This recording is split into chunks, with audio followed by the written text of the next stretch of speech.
स्त्री जन्मा ही तुझी कहाणी, मुखी अमृत नयनी पाणी. अशा काव्यपंक्तीने महिलेची ओळख करून दिली जाते.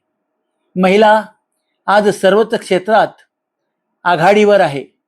राजकीय क्षेत्र असो, सामाजिक क्षेत्र असो किंवा औद्योगिक क्षेत्र असो, पुरुषांच्या खांद्याला खांद्या लावून आज महिला काम करत आहे.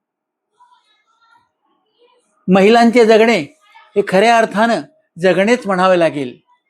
कुटुंबाचा गाडा हाकणं असो, कर्तव्यावर असताना नोकरीचा गाडा हाकणं असो, सेवेत असताना सेवा करणं असो, शाळेत असताना शिक्षणाचे धडे द्यायचे असो, आणि आता तर सर्वच क्षेत्रात IT क्षेत्र असो किंवा संगणकीय क्षेत्र असो, शास्त्रज्ञ असो किंवा फौजेत असो, सर्वच ठिकाणी महिला मोठ्या दिमाखाने काम करताना दिसत आहेत. जगण्यासाठी धडपड करणारी महिलाही आहे. रुग्णसेवा करताना स्वतःचे कुटुंब विसरून सेवा करणारी महिलाही आहे. एसटीत जाताना कंडक्टर महिला आहे, चालक सुद्धा महिला आहे.